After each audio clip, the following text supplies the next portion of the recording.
¿Qué tal? Acá, una vez más, Juan Data desde la Daticueva en Oakland, California, y dándoles la bienvenida a este espacio en el que me dedico a hablar de discos que yo considero que fueron fundamentales o que marcaron un momento o tuvieron un impacto preciso en un momento de la historia del hip hop argentino en relación a mi libro, La evolución del flow, que se enfoca justamente en el hip hop argentino de los mediados a fines de los 90. O sea, en este espacio hablo de discos que salieron durante ese periodo y que tuvieron un impacto en Argentina, en la escena de hip hop argentina durante ese periodo, o al menos lo tuvieron en mí y en mi entorno, no sé si en la escena en general, pero el disco del que voy a hablar hoy, que ya lo ven aquí atrás mío, sí yo creo que tuvo un impacto en la escena en Argentina en general en esa época. Estamos hablando del año 1998 y el disco de Frank T. Los pájaros no pueden vivir en el agua porque no son peces, del sello Zona Bruta de España.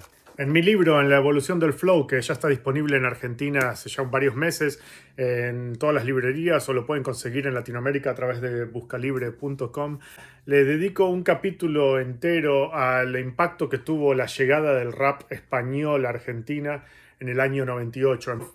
Fue como que el momento en el que el rap en España de golpe tuvo una especie de boom, de apogeo, en el que salieron discos muy grosos, especialmente el disco de Mucho Muchacho con 7 notas, 7 colores, hecho es simple, del sello Yo Gano, Tú Pierdes, y atrás de ese salieron varios más, incluyendo el de Frank T, que llegaron a Argentina en ese momento con cuentagotas. Esto estamos hablando en una época en la que todavía la internet no funcionaba para la difusión de música, todavía el formato MP3 no existía y la música todavía se tenía que transportar en CDs, y entonces eso limitaba mucho el acceso a música que viniese de España, porque los CDs no llegaban de España. No existía todavía un canal de importación para discos de España para llegar a Argentina, como si llegaban discos de Inglaterra o de Estados Unidos, pero de España llegaba poco y nada.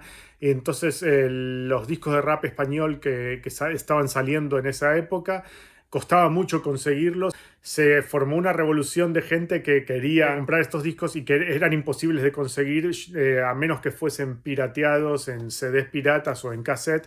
Y yo, de hecho, este disco lo vi en el Parque Rivadavia venderse como agua en versión así pirateada, con la tapa fotocopiada. Y fue uno de los que más éxitos tuvo, yo creo, en el mercado pirata de CDs de esa época. En mi libro, En la evolución del flow, hablo mucho de este disco y del impacto que tuvo, porque era muy diferente a todo lo que se venía escuchando de rap en castellano en ese momento. El rap de España ya de por sí era muy diferente a lo que se hacía en Latinoamérica en ese momento, pero también era muy diferente al poco rap en castellano que se escuchaba usualmente, que los oyentes de rap en castellano escuchaban. No se parecía en nada al rap que se venía haciendo en Argentina, por ejemplo.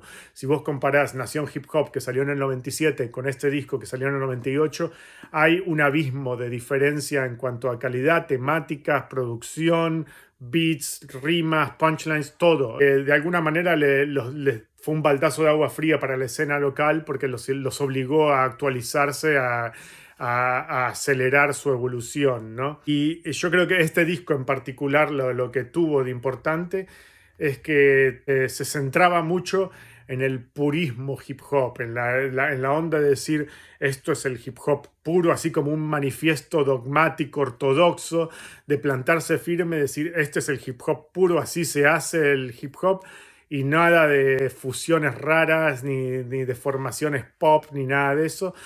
Y eso yo creo que tuvo un eco muy especial en la escena argentina en ese momento, porque todavía veníamos de la época en la que el rap se había fusionado mucho con el rock y se había mezclado mucho con el rock para hacerse lugar en el under, pero también para distanciarse del hip house y de la onda pop rap y dance de la época de Yacimel, ¿no?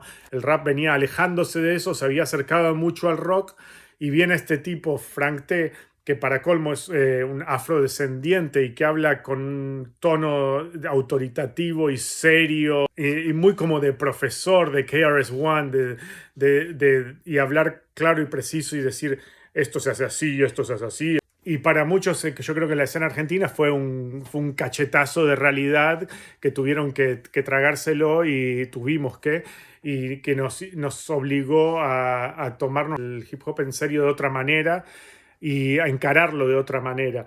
Estoy específicamente hablando de la canción Rap auténtico y verdadero, entre paréntesis, sabor hip hop, que además de haber salido en este disco, había llegado a Argentina unos meses antes porque estaba incluida en el CD de una revista de rock española que sí tenía difusión en los kioscos en todo Buenos Aires. Esa revista venía con un CD gratis que incluía esta canción. Cuando los raperos en Buenos Aires se enteraron de eso, todos corrieron a comprar esa revista o por lo menos los que estaban en mi círculo social, los que yo conocía, toda la movida de Caballito, Parque Rivadavia y demás, todos flasharon con esa canción que había salido en ese disco. Y cuando llegaron copias de Los pájaros no pueden vivir en el agua porque no son peces, enseguida se lanzaron todos a piratearlo y a difundirlo en el mercado de mano a mano, porque esto no llegaba a las disquerías, no estaba disponible en ninguna disquería en Argentina. Ninguno de los sellos de rap español como Avoid, Yo Gano Tú Pierdes o Zona Bruta tenían distribución en disquerías en Argentina en esa época. La canción, como digo, es un manifiesto dogmático del rap purista, que en esa época tenía mucho sentido porque era una manera del hip hop en castellano de salir a defender su pureza o a resetear su pureza para empezar desde ahí a evolucionar, a tener un estilo propio y personal del rap hispanoparlante, creo yo. Y hoy por hoy, escucharla quizás que no tenga el efecto que tenía en 1998 cuando salió.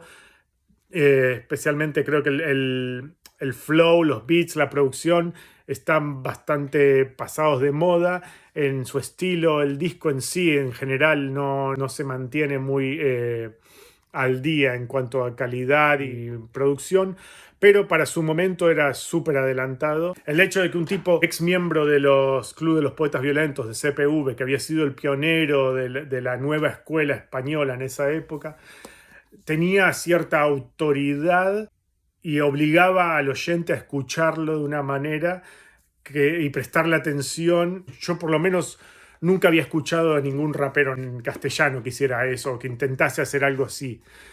Si vos escuchas el rap que se venía haciendo en Argentina o en el resto de Latinoamérica en esa época, yo creo que no había habido ningún intento de manifiesto dogmático del rap purista en castellano que se hubiese hecho en esa época de ese lado del Atlántico. Para cerrar, les comento una anécdota que a mí me pareció muy curiosa en su momento. Yo estaba alucinado cuando me llegó este disco. Un día estaba en el Parque de Rivadavia, como todos los domingos, en mi puesto, vendiendo revistas y hablando con toda la gente que se juntaba ahí semanalmente. Y una de las personas que se acercó ese día era el famoso Yacimel, Mario Petrusca, un viejo amigo de la revista. Y le empecé a hablar a Yacimel sobre esto que estaba pasando en España y le mencioné a Frank T. Y él no tenía ni idea de nada. Y le dije, ¿sabes qué? Venite a mi casa después del parque y te lo hago escuchar. Y yo vivía en esa época a 2 cuadras y media del Parque Rivadavia. Así que me lo llevé a Mario a mi departamento. Le hice escuchar la canción esta, Rap auténtico y verdadero, de Frank T. Y el tipo se quedó como callado por un rato después de escucharla. Y después como que me dijo algo así, como no me acuerdo las palabras exactas, pero voy a parafrasearlo. Me dijo algo así como, pero ¿qué onda con los skills, con el rap de demostrar habilidades verbales? Porque claro, Frank T hablaba de una manera muy pausada, sobre un beat muy lento, era más un flow más hablado que rapeado casi. No tenía esa agilidad de que venían rapeando los de la época de Yacimel, que todos querían ser Cool Moody. Ahí fue en ese momento que yo me di cuenta de lo que había pasado. Y yo le dije a Yacimel, no, es que el mérito acá no está en el flow, sino en la letra. Y me quedé pensando en eso porque me di cuenta que en ese momento se estaba dando un cambio de paradigma en la manera de escuchar rap en castellano, en la que la letra pasaba a tener más importancia que el flow, de hablar súper rápido y meter 20.000 palabras por minuto. Eso ya no tenía tanto mérito. Lo que tenía más mérito era tener una letra inteligente con rimas ingeniosas y nada más. Eso.